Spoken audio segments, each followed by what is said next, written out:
BJP के अंदर सबसे मजबूत बॉडी पार्टी का संसदीय बोर्ड माना जाता है। जो भी नेता इसका हिस्सा होता है, माना जाता है कि पार्टी की नीति बनाने में उसकी राय सबसे महत्वपूर्ण होती है। संसदीय बोर्ड में अभी तक 40% सीटें खाली थीं और आज बीजेपी अध्यक्ष जेपी नड्डा ने संसदीय बोर्ड का पुनर्गठन कर सभी सीटें भर दी। लेकिन पुनर्गठन के नाम पर केंद्रीय मंत्री और पूर्व बीजेपी अध्यक्ष नितिन गडकरी और मध्य प्रदेश के सीएम शिवराज सिंह चौहान को संसदीय बोर्ड से बाहर का रास्ता दिखा दिया गया है। नितिन गडकरी पार्टी के पूर्व अध्यक्ष रह चुके हैं और बीजेपी में ये परंपरा चली आ रही है, जो नेता पार्टी की सक्रिय राजनीति में बना रहता है और पार्टी का पूर्व अध्यक्ष रहा है तो उसे बीजेपी संसदीय बोर्ड में स्थान दिया जाता है।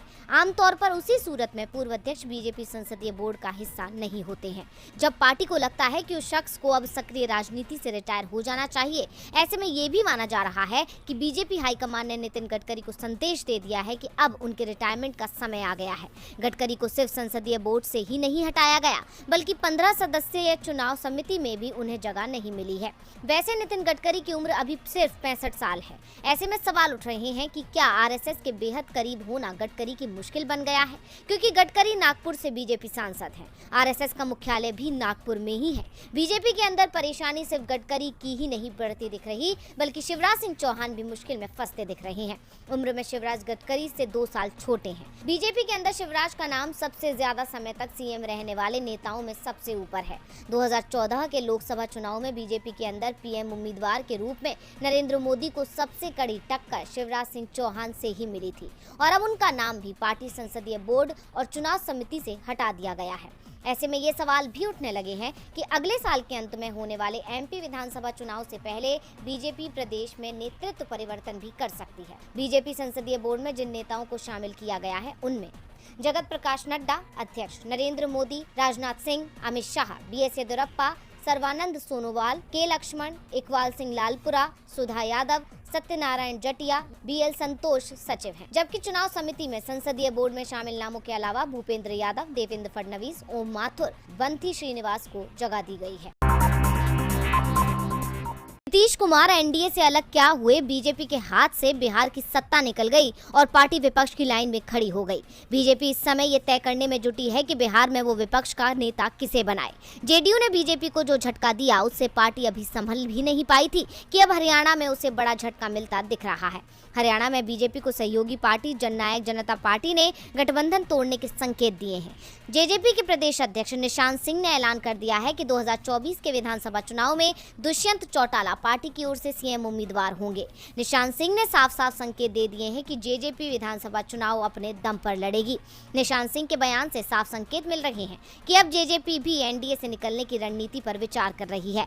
करनाल में पत्रकारों से बात करते हुए जेजेपी अध्यक्ष ने कहा कि हर कोई आगे बढ़ना चाहता है और मुझे इसमें कुछ भी गलत नहीं लगता और राज्य के हर पार्टी कार्यकर्ताओं और युवाओं की इच्छा है कि दुष्यंत चौटाला राज्य के अगले मुख्यमंत्री बने। इसके साथ ही उन्होंने इस बात के भी संकेत दिए हैं कि आदमपुर विधानसभा सीट पर होने वाले उपचुनावों में जेजेपी अपना उम्मीदवार उतार सकती है। आदमपुर सीट पर उपचुनाव कांग्रेस से बगावत कर इस्तीफा देने वाले कुलदीप बिश्नोई की खाली सीट पर होना है। बीजेपी इस सीट पर कुलदीप को उम्मीदवार बना सकती है। चुनाव आयोग गुजरात और हिमाचल प्रदेश विधानसभा चुनाव के साथ ही आदमपुर विधानसभा सीट पर उपचुनाव करा सकता है।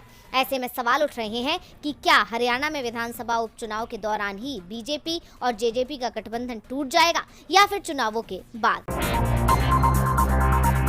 कहते हैं जैसी करनी वैसी भरनी, बीजेपी को भी अब अपनी करनी का भुगतान करना पड़ रहा है। जैसे बीजेपी ने महाराष्ट्र में साम दाम दंड भेद कर सरकार बनाई, वैसे ही बिहार में उसकी सरकार गिर गई। नीतीश कुमार ने बीजेपी संग नाता तोड़ महागठबंधन के साथ सरकार बना ली। दोस्ती की इस नई दास्तां से विपक्षी दल की बुनियाद हिल गई है। बीजेपी के हाथ से सत्ता खिसकने के बाद न सिर्फ राज्य में उसका कद घटा है, बल्कि मिशन 2024 का रास्ता भी मुश्किल हो गया है। इसीलिए पीएम मोदी से लेकर अमित शाह के माथे पर चिंता की लकीरें बढ़ गई हैं। यही वजह है कि उन्होंने अभी से रणनीति बनाना शुरू कर दिया है। दरअसल राज्य में सत्ता जाने के बाद बीजेपी ने बैठक की, जिसमें केंद्रीय गृह मंत्री अमित शाह और पार्टी अध्यक्ष जेपी नड्डा ने जेडीयू के साथ गठबंधन टूटने के बाद के हालात और पार्टी की भावी रणनीति को लेकर राज्य के नेताओं से जानकारी हासिल की और आगामी लंबी लड़ाई को लेकर मंत्र भी दिए। सूत्रों के अनुसार केंद्रीय नेतृत्व ने स्पष्ट किया कि अब सीधी लड़ाई है और ज्यादा मेहनत करनी होगी। हमारे पास प्रधानमंत्री नरेंद्र नरेंद्र मोदी का चेहरा है और उसको आगे लेकर हम पूरी ताकत से जनता के बीच जाएंगे। सूत्रों के अनुसार बैठक में बदलाव को लेकर भी संकेत मिले। इसमें प्रदेश अध्यक्ष और विधानमंडल के दोनों सदनों, विधानसभा और विधान परिषद में नेताओं का बदला जाना शामिल है। प्रदेश अध्यक्ष संजय जायसवाल का कार्यकाल वैसे भी सितंबर में समाप्त हो रहा है। भावी रणनीति में अब नए युवा और तेज तर्रार नेताओं को आगे रखकर आगे बढ़ा जाएगा। अनुभवी नेताओं को जोड़ करके मजबूत टीम तैयार की जाएगी। इसमें सभी सामाजिक समीकरणों का भी व्यापक ध्यान रखा जाएगा। छोटे राजनीतिक दलों जिनका महत्वपूर्ण सामाजिक आधार, उनको साथ भी जोड़ा जाएगा। इसमें अगड़े पिछड़े, दलित, महादलित सभी को जोड़ने की रणनीति पर विशेष काम किया जाएगा। बीजेपी की इस रणनीति से साफ है कि वो सत्ता जाने के बाद घबराई हुई है, इसीलिए अभी से मिशन 2024 पर काम कर रही है। अब देखना होगा कि बदलाव की रणनीति पर चलने के बाद क्या पार्टी अपनी साख बचा पाएगी या नहीं।